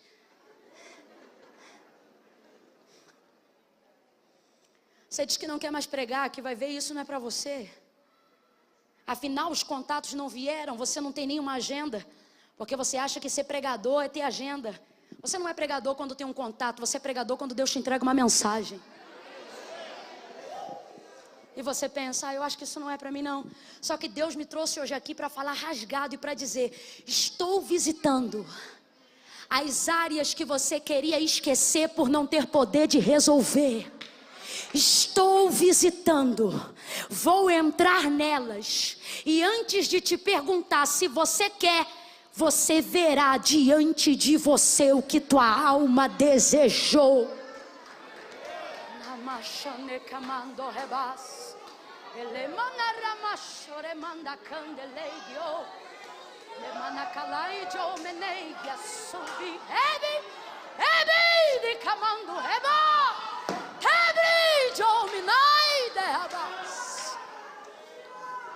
Ele olha para ela e não pergunta, você quer, você deseja? Não, porque isso ele já tinha perguntado.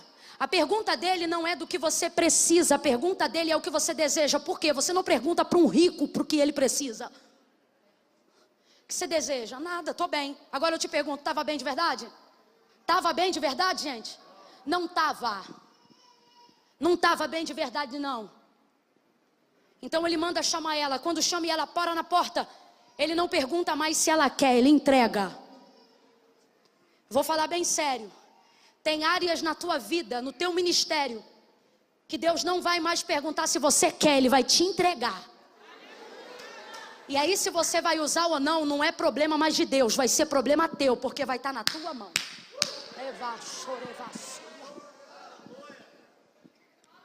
Neste tempo, diz ele para ela, tu conceberás e darás à luz a um filho. Gente, qualquer pessoa vendo que o âmago de seu desejo foi atendido, diria, glória a Deus. Mas ao invés de dizer aleluia, ela diz, não. Parece até que já tem 18 filhos, mas não tem nenhum. E deseja ter sim ou não? Deseja ter sim ou não? E por que então está dizendo não? Aqui está o trauma. Ela recebia muita gente em casa, quem lembra disso? Quem lembra disso, gente? Ela diz, eu habito no meio do meu povo. A cultura de Israel impõe a hospitalidade como caráter cultural. É tão forte isso que a gente está aplicando aqui, que o autor da carta aos Hebreus, ele vai dizer que naqueles dias, Israel recebia dentro da sua casa anjos. Mas os anjos não precisavam dizer que eram anjos. Eles passeavam e eram hospedados por homens e mulheres de Deus. Porque havia na cultura de Israel a hospitalidade. Então entenda o que eu estou afirmando. Essa mulher, ela recebia muitas pessoas em casa. Quer ver uma outra coisa esquisita? Ela sabe que Eliseu é profeta. O rei sabe que Eliseu é profeta, mas ela não recebe ele na qualidade de profeta, porque tem trauma de profecia. Vou falar rasgado, você vai entender. Para pensar e começa a analisar. O texto diz que ela é rica, completa aí, já estou terminando. O texto diz que ela é? Vem, meu povo, o texto diz que ela é? Aonde você já viu rico não ter quarto de hóspede em casa? Ela tem quartos de sobra em casa, tem ou não tem? Tem ou não tem, gente? A gente melhora um pouquinho, a primeira coisa que a gente faz é um quarto de hóspede. Fulano dorme lá em casa, tem quarto de hóspede. Quarto de hóspede, sem ter muito a gente já faz. Rica, ela tem quarto de hóspede. Tem um só? Tem um só, gente? Pastor, que você não sabe o que é rico, nunca viu novela, não? Tem um só? Não, tem muitos quartos, mas ela hospeda Eliseu em algum deles? Não, porque ela está acostumada a receber profetas, mas é a primeira vez que ela recebe um homem santo. Você não dá ao separado o que desfrutam os iguais. Nesse texto, nós aprendemos que santidade é o suficiente para sustentar alguém.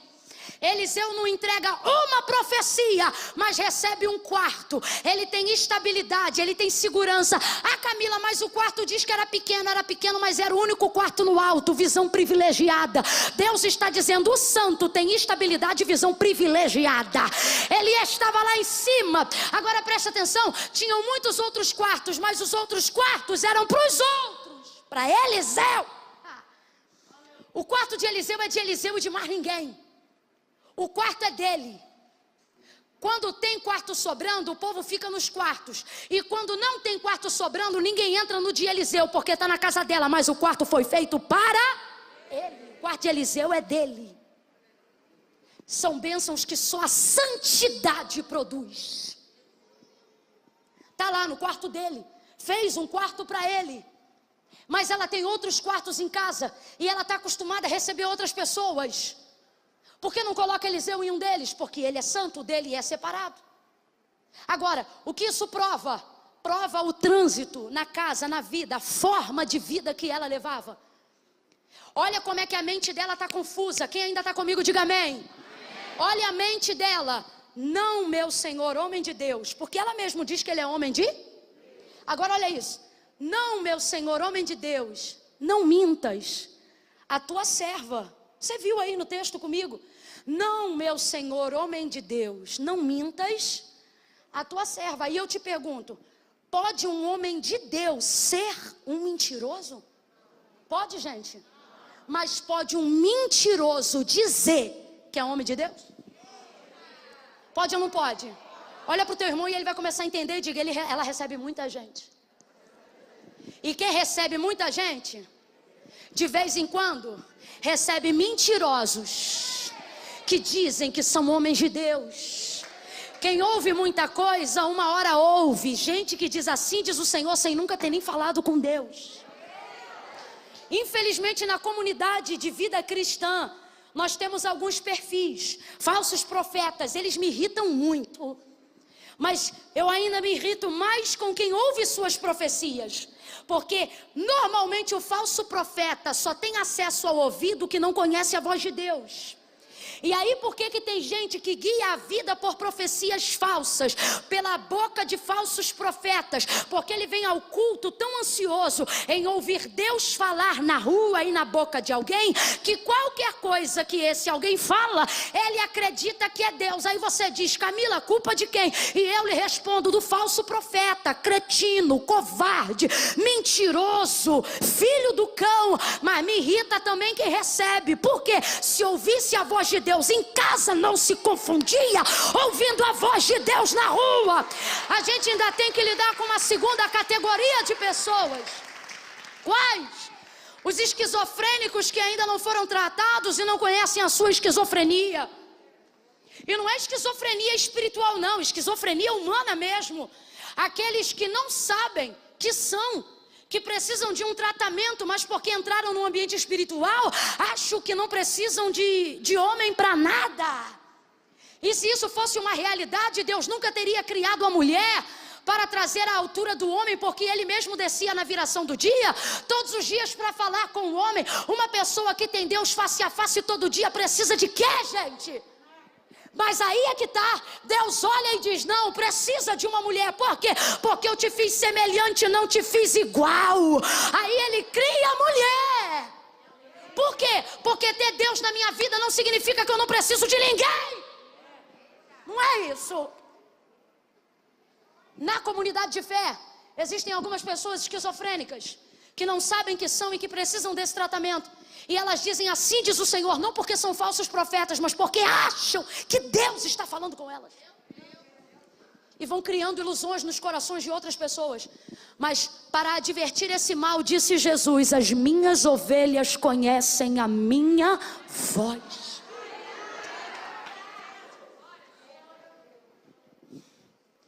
Tudo que você ouve na rua deve ser confirmação do que você ouve Deus falando a você. Tudo que você ouve na boca de alguém precisa passar pelo crivo e pelo filtro da palavra. Não tem crivo bíblico, balela, besteira, palhaçada.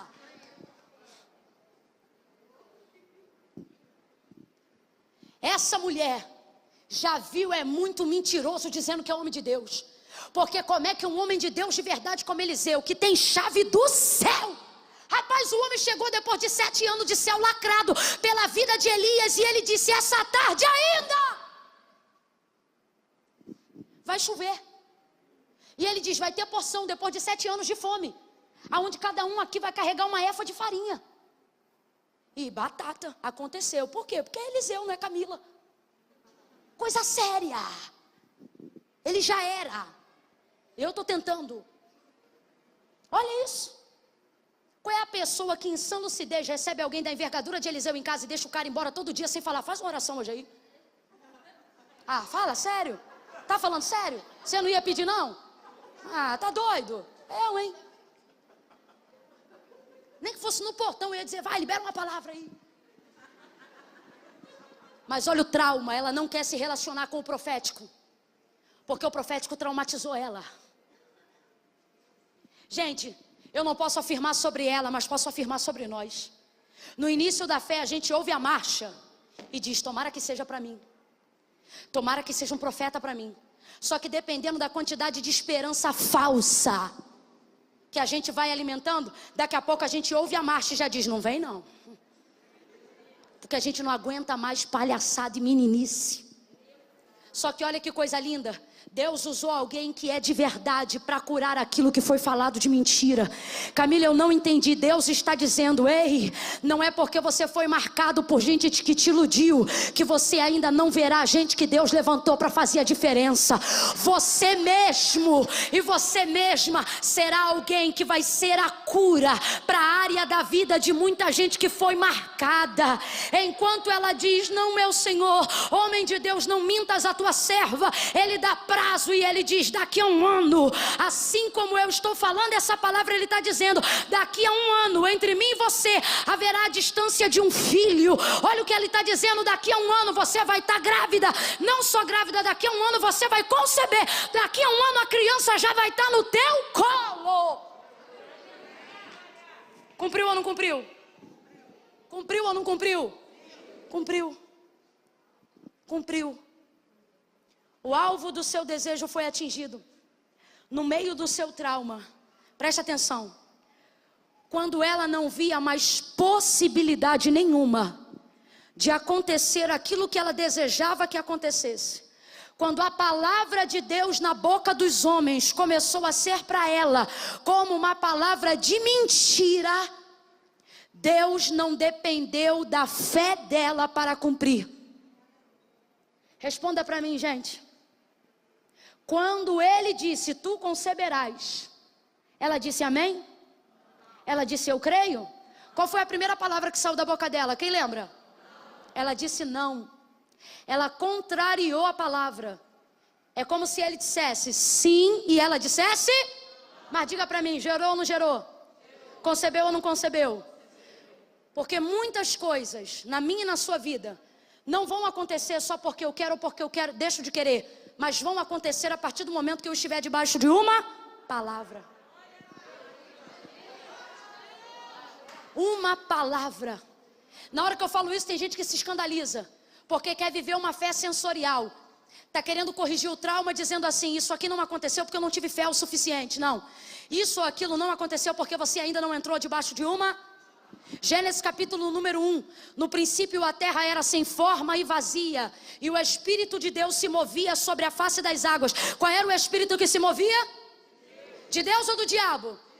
Mas enquanto ele se move, tem sol, lua, estrela, semente, fruto, árvore, animal, homem. É o Espírito de Deus que está se movendo, mas não acontece?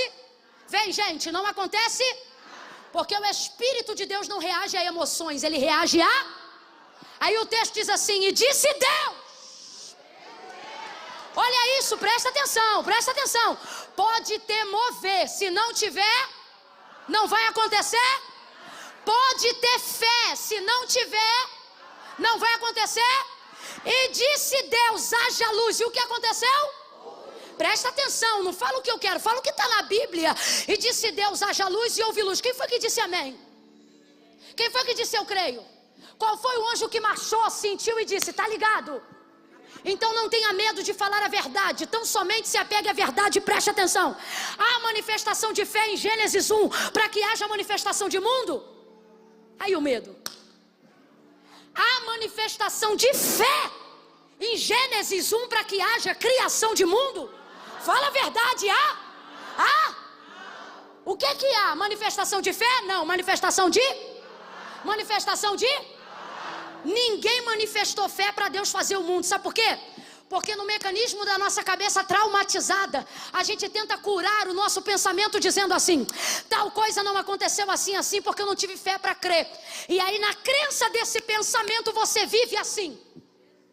Deus depende da minha fé para ter poder de fazer. E é por isso que mesmo tendo fé, as coisas não acontecem. Por quê? Porque você associou a manifestação do poder de Deus à sua. E Deus não depende da minha fé para ter poder. Não, preste atenção. É como se na nossa mente, é como se no dia a dia da nossa vida, pode tocar, viu? É como, toca uma coisa que a gente não conhece, faça um espontâneo, senão a minha mente canta um pedaço e prega o outro. Ouça isso, o baterista também pode subindo, o baixista. Ouça isso, na nossa mente a gente vive como se fosse assim, olha, Deus depende da minha fé para ter poder de fazer. Entendeu? Deus depende da minha fé para ter poder de fazer. Só que Deus não depende da minha fé para ter poder nenhum. Quando eu creio, Deus pode. Quando eu não creio, Ele continua. Mas por que então que eu creio se Deus não depende da minha fé para ter poder de fazer? Porque Deus não depende da minha fé para ter poder de fazer.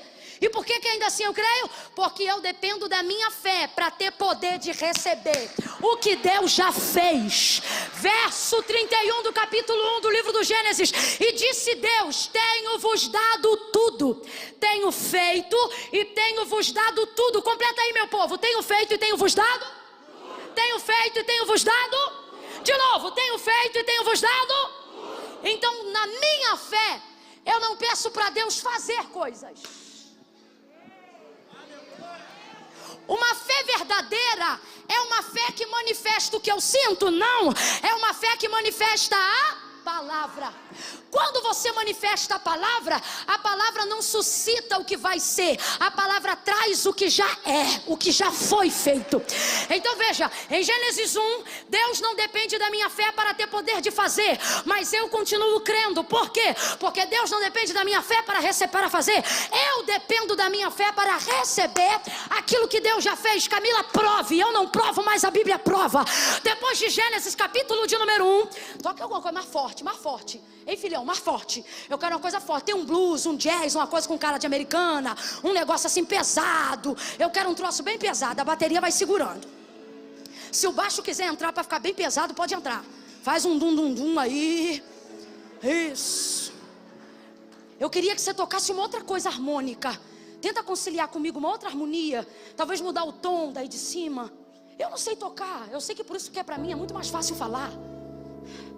Mas eu queria uma outra coisa. Eu queria que o som do teclado fizesse um outro som. Tem aquela parte que muda, que ele faz um som diferente do que está fazendo agora. Não tem onde tem os modos para ele fazer um som diferente? Isso aí, como é que é o nome? Eu acho que é isso. Isso. Ai, garoto, isso aí. Isso. Pode aumentar só mais um pouquinho. Pode aumentar mais um pouquinho.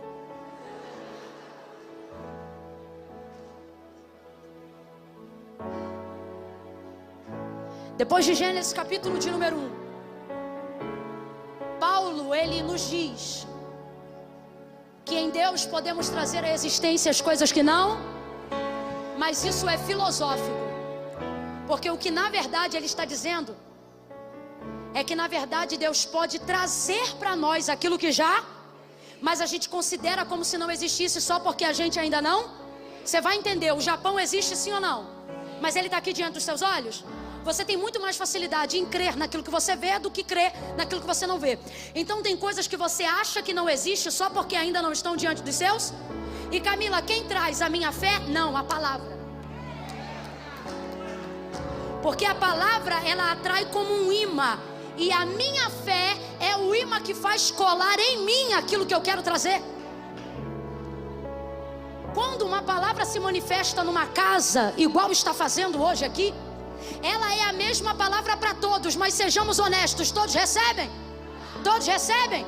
Mas todos têm fé. Camila, como é que você sabe? Porque estão aqui até agora. E algo te move e é maior do que eu. É Deus, é a fé. E por que mesmo tendo fé, às vezes não está sobre mim? Porque você tem fé para dizer que crê, mas não toma posse da palavra que já foi liberada. E o que manifesta o milagre não é apenas ter a consciência da fé, mas é ter a consciência da palavra. Camila, agora mesmo que eu não entendi nada, mas é agora que você vai entender. Fé não tem a ver com o que eu sinto, fé tem a ver com o que eu sei. Quando eu creio no que creio, profetizo o que profetizo, ministro o que ministro e falo o que falo, mediante o poder da palavra, a minha fé reage à palavra e a palavra reage à minha fé. Deus trouxe você hoje aqui para dizer: não importa como você está se sentindo, traga sobre a tua vida a palavra que está sendo liberada, e ela vai ser o suficiente. Olha para quem está ao seu lado e diga: você. Seja profeta, cure alguém agora e diga: você. Aponte o dedo de profeta, diga: você está debaixo de uma palavra, de uma palavra, de uma palavra, uma palavra. Aqui tem palavra, essa casa tem palavra, a palavra de Deus está sobre você. As pessoas não vêm. Você sabia que tem gente que não vem a culto como esse? Pode ficar de pé, estamos encerrando. Tem gente que não vem a culto como esses porque diz assim: eu não estava me sentindo bem. Elas pensam que elas precisam sentir para estar. Você sabia que tem gente às vezes em cultos como esse que analisa tudo o que está sendo falado e não consegue expressar uma gratidão e adoração a Deus? Não conseguem dizer aleluia, nem glória a Deus, porque eles dizem assim: se eu sentir, eu dou glória. Há outros que já saem carregados do poder de Deus. Sabe por quê? Porque enquanto tem gente que diz assim, ó, eu dou glória se eu sentir, há outros que dizem: eu dou glória até sentir. Porque eu não posso sair daqui sem sentir. E o que faz sentir? Parece redundante, mas é real. O que me faz sentir não é necessariamente o que eu sinto. O que me fará sentir é o hábito de conhecer o que eu sei. Quando eu sei, eu pego o que eu sei e sobreponho ao que eu... Crente só fica de pé, só tem uma fé genuína se ele conseguir pegar o que ele sabe e sobrepuser ao que ele sente. Ó, Jó faz aproximadamente 70 perguntas para Deus. Todas elas são baseadas no que ele sente. Ele se sente muito mal. O nível de depressão da vida de Jó, só um psicólogo clínico vai poder dar o perfil exato. Esse homem teve úlceras que, segundo o relato, lhe atravessavam a pele, tocando até os ossos. Olha a profundidade da epiderme, como foi atingida. Ele não perdeu a mãe hoje, o irmão hoje e o filho daqui. Não, ele perdeu todos os filhos no mesmo dia, de uma única vez. Perdeu também a estabilidade da sua casa, perdeu as suas finanças, o seu prestígio. Ele perdeu absolutamente tudo que alguém poderia perder. Tanto que prova igual a Jó ninguém nunca mais passou, porque ele foi príncipe de justiça e de obediência. Agora olha isso, ele vai tirar um tempo para falar do que sente, porque é importante colocar para fora o que sente. Ele começa a falar do que sente, mas quanto mais ele fala do que sente, por sentir-se mal, ele ficava pior. à medida que ele falava. E ele ia falando, e Deus não falava nada. Alguém diz assim: Jó não murmurou contra Deus, mas na própria vida ele falou coisas terríveis. Ele disse assim, por exemplo: quisera que eu fosse um aborto no ventre da minha mãe, quisera que eu nunca tivesse visto a luz do dia, seria mais feliz a terra se eu não tivesse nascido. Coisa de gente que fala no auge da dor. Enquanto ele fala o que sente, ele só sente dor. Enquanto ele fala o que sente, ele só sente depressão. Enquanto ele só fala o que sente, ele fica caído. Enquanto ele só fala o que sente, suas úlceras gritam. Enquanto ele fala o que sente, seu corpo reage à sua dor. Mas em dado momento, depois de se esvaziar daquilo que sente, ele começa a se lembrar daquilo que sabe. E agora Deus se prepara para responder ele. Presta atenção: Deus não falou com Jó enquanto ele disse o que sentia, mas verso 38, capítulo 38, Deus fala com Jó na hora que ele libera o que sabe. O que é que você sente, dó? Estou sentindo dor, estou sentindo tristeza, estou sentindo depressão, estou me sentindo injustiçado, estou me sentindo o pior de todos os homens. Silêncio no céu. Deus não fala nada, mas daqui a pouco ele levanta do joelho e ele diz: mas eu bem sei, eu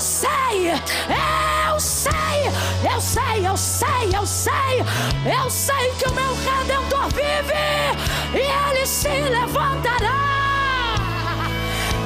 ele se levantará, ele se levantará.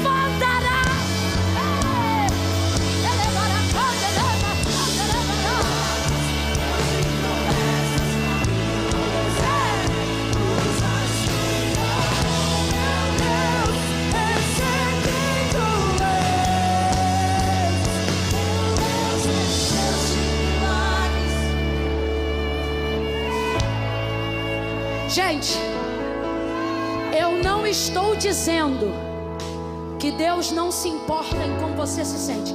Deus, ele é tão cuidadoso com o que a gente sente, que João vai usar um vocábulo que, traduzido na nossa gramática, chama-se tal. Chama-se o quê? Palavra para aferir o que não pode ser medido. E Deus amou o mundo de... Então ele sente ou não sente? Se importa com o que a gente sente ou não se importa? Mas ele não reage ao que a gente sente imediatamente. O que ele reage imediatamente? Ele reage à sua palavra. Ei, eu não sei quanto tempo você está orando por uma resposta, mas quanto mais você orar o que sente, pode ser que a resposta protele. Mas tem uma coisa: se você orar de acordo com o que você sabe, o que é isso? Dá uma segurada no que você sente e começa a profetizar em oração o que você... Moisés conseguiu convencer. Vai tirando aqui enquanto eu falo. Moisés conseguiu convencer, entre aspas, Deus de destruir toda a geração. Um dia, de uma vez só no deserto. Não porque ele disse: Deus, eu sinto amor por esse povo. Ele sabia, ele sentia, mas ele não ganha assim. Deus, eu amo esse povo, não mata esse... Não. Olha como ele conversa com Deus em juízo. Deus diz: eu vou matar o teu povo. Aí ele diz: meu povo não, teu povo. Aí olha como ele responde: porque tu disseste. Ou seja, Moisés não coloca diante de Deus aquilo que ele sente apenas. Moisés pega o que ele sente e transforma em lembrança daquilo que ele sabe e coloca diante de Deus. Como é que Abraão orava? Ele dizia: porque tu disseste. Como é que Moisés orava? Porque tu disseste. O problema é que a gente dobra o joelho e só quer falar do que sente. Deus está dizendo: isso que você sente dentro de você combina com o que na palavra? Combina com tal palavra. Então ore esta palavra de acordo com o que você sente, mas não dizendo o que você sente, dizendo o que a palavra diz sobre isso que você sente. Quem está entendendo, diga amém. Segura só um pouquinho, eu estou encerrando. Ezequiel capítulo 37. E levou-me em visão para o meio de um vale que estava cheio de ossos, e os ossos estavam sequíssimos. Como é que estavam os ossos, Lagoinha de Teresópolis? E me disse: filho do homem, poderão viver esses ossos? E Ezequiel respondeu na visão: Senhor Deus Jeová, tu sabes. Olha o que ele está dizendo: eu não vou falar do que eu não sei. Olha isso, Ezequiel, sabe se eles vão viver? Eu não sei sobre isso, mas sei sobre o Senhor. Tu sabes. Rapaz, quando ele ouve isso, Deus diz assim: então profetiza. Calma. Então profetiza. E Ezequiel começou a profetizar? Não. Ezequiel ficou esperando a palavra, porque ele não sabia o que dizer. Então ele esperou saber o que Deus queria falar para ele repetir. Você acha que profeta é quem traz grande revelação? Profeta de verdade é quem tem a capacidade de reproduzir com fidelidade aquilo que Deus já disse. Aí Ezequiel diz assim, Ezequiel fica esperando. Por quê? Porque ele não vai falar o que ele sente, porque ele não está sentindo nada. E ele não vai falar o que ele acha, porque ele não sabe se os ossos podem levantar. Mas ele conhece Deus e espera Deus. Aí Deus diz assim: filho do homem, profetiza assim e diga: assim diz o Senhor. Aí ele dizia: assim diz o Senhor. Aí Deus dizia: ossos secos. Aí ele dizia: ossos secos. E Deus dizia: ouvi a palavra do Senhor. E ele dizia: ouvi a palavra do Senhor. Aí Deus dizia: diga assim, Ezequiel: vento dos quatro cantos. Aí Ezequiel dizia: vento dos quatro cantos, diga-lhe ao Espírito: ossos secos, tenham vida, tenham vida. E Ezequiel repetia.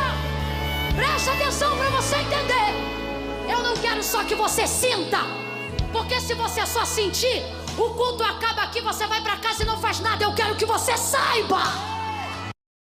Ouça isso. Ezequiel está sentindo o que pelo vale? Nada. Filho do homem, poderão viver? Não sei, tu sabes. Qual é o sentimento de Ezequiel pelo vale antes de Deus profetizar? Nenhum. A mão do Senhor tomou, levou ele, deixou ele lá. Ele não sabe de nada.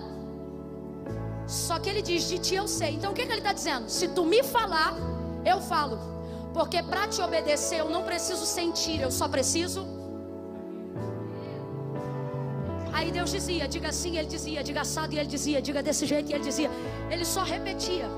Aí você diz assim: se eu não sentir, eu não falo. Se você soubesse que isso aqui não é babalu, isso é palavra de Deus. Isso aqui não é telefone sem fio. Quando você reproduz o que está ali, acontece o que está ali. Bota a mão no coração comigo agora. Isso é profético. Bota a mão no coração. Quer saber? Bota a mão em cima da boca do estômago aqui, ó. Aqui é o âmago, é aqui que a gente sente. Aqui, ó. Em cima do diafragma. Quando você está apaixonado por alguém, é aqui que as borboletas voam. Quando você está nervoso, é aqui, ó, que dá o desarranjo. Porque o que você sente está aqui, ó. Diga assim, olhando para cá, e diga: fé, eu não preciso de você aqui. Vem aqui na minha mão, fé. Pega ela aí agora. Bota aqui na sua cabeça.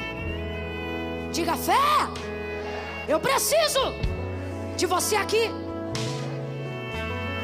Solta a mão, deixa ela aí. Volta para cá e diz: a minha fé. Diga: fé não é o que eu sinto. Diga: fé é o que eu sei. E o que você sabe é isso que vai te sustentar. Levante as duas mãos para os céus. Ah, Camila, mas todo mundo está morrendo. Mas a minha vida não funciona por comparação. Ela funciona debaixo da palavra. E o que a palavra de Deus diz sobre a sua fé, Camila? Ela me diz: 1000 cairão ao teu lado, 10.000 à tua direita, mas tu não serás atingido. Camila, mas está muito difícil, eu estou me sentindo inseguro, eu estou me sentindo insegura. Você está se sentindo inseguro porque você só anda de acordo com o que você sente. Mas hoje você vai sair daqui profetizando o que você sabe. O Senhor é meu pastor, nada me faltará. Deitar-me fez em verdes pastos, guia-me mansamente a águas tranquilas, refrigera minha alma. Guia-me pelas veredas da justiça, por amor do seu nome. Ainda que eu andasse pelo vale da sombra da morte, eu não temerei mal algum, porque tu estás comigo. A tua vara e o teu cajado me consolam. Preparas uma mesa perante mim na presença dos meus inimigos. Unge a minha cabeça, a minha cabeça, a minha cabeça com teu óleo, e o teu cálice faz transbordar. Certamente que bondade e misericórdia me seguirão todo dia.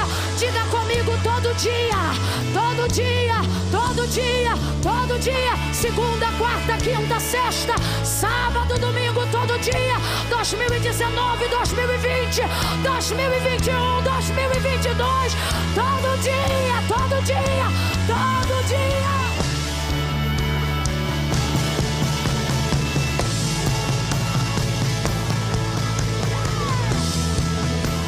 Está trabalhando, meu Deus está trabalhando. Ele faz mesmo quando eu não vejo, Ele faz mesmo quando eu não sinto. Meu Deus está trabalhando, meu Deus está. De novo, Ele faz mesmo quando eu não vejo, Ele faz mesmo quando eu não sinto. Meu Deus está trabalhando, meu Deus está trabalhando. Ele faz mesmo quando eu não vejo, Ele faz mesmo quando mas eu não sei. sinto. Meu Deus está trabalhando. Rompa com o cansaço agora e louve isso. Ele faz mesmo quando eu não vejo, Ele faz mesmo quando eu não sinto. Meu Deus está trabalhando, meu Deus está trabalhando. Ele faz mesmo quando eu não vejo, Ele faz mesmo quando eu não sinto. Meu Deus está trabalhando, meu Deus está.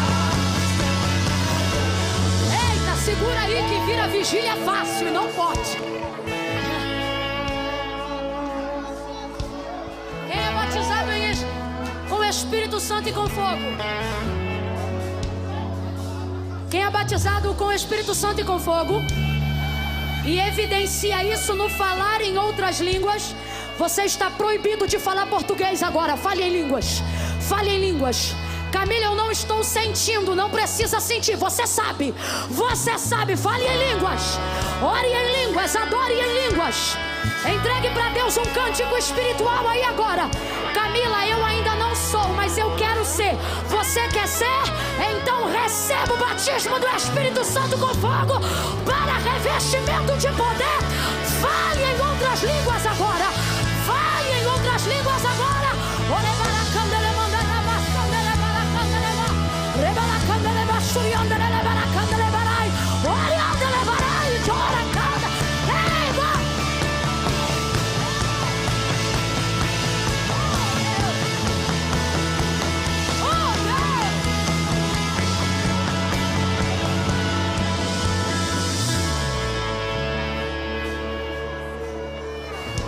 Escute isso.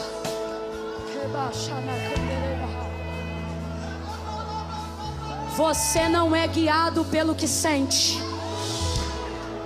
As pessoas estão desesperadas no mundo porque elas não têm em que se apegar. Elas só se apegam àquilo que elas sentem. Porque nós estamos de pé e precisamos colocar outras pessoas de pé através da eis que não tosquenejará. O Senhor é quem te guarda. O Senhor é a tua sombra, a tua direita. É Ele quem guarda a tua alma, Ele guarda a tua entrada e a tua saída. Ele te guarda de todo mal. O sol não te molestará de dia e nem a lua de noite. Camila, por que você está falando esses salmos? Porque você sabe. Você só precisa aprender a profetizar, a repetir, a declarar. Quando coisas difíceis começarem a acontecer, não deixe que a sua boca fale só do que você sente, mas deixe com que o seu cérebro manifeste o que você sabe. Você sabe o que Deus diz ao seu respeito. Quando chegarem para o seu filho que está afastado e disserem assim: vai morrer, está no tráfico, lembre-se de qual foi a promessa que Deus te deu como mãe e fale ela. Quando disserem: vai acabar a igreja não vai aguentar a pandemia há muito tempo, não, libere aquilo que você sabe. Quando passar de carro na porta da igreja, levante a sua mão e reproduza a palavra que Ele liberou para Filadélfia, a palavra que Ele liberou usando Pedro como exemplo. Tu és Pedro, e sobre esta rocha eu edificarei a minha igreja, e as portas do inferno não prevalecerão contra ela. Quando declararem palavras de desgraça sobre a sua família, faça como Josué.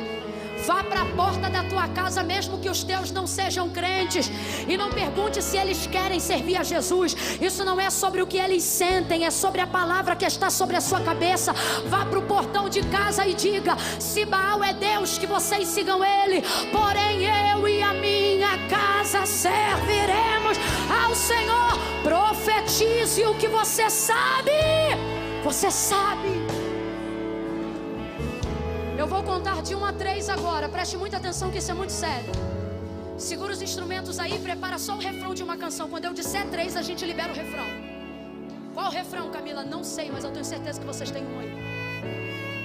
Quando eu disser 3, somente no 3, eles vão liberar um refrão. Eu não sei quando vocês vão se reunir de novo. Tudo pode mudar a qualquer momento. Então para com essa perturbação de querer ir para casa agora. Camila, a gente está debaixo de um decreto. Eu também estou. E nós vamos fazer de tudo e vamos obedecê-lo. Mas isso é com ordem e decência. 5 minutos lá fora não muda nada, mas aqui dentro podem mudar a história da sua vida hoje.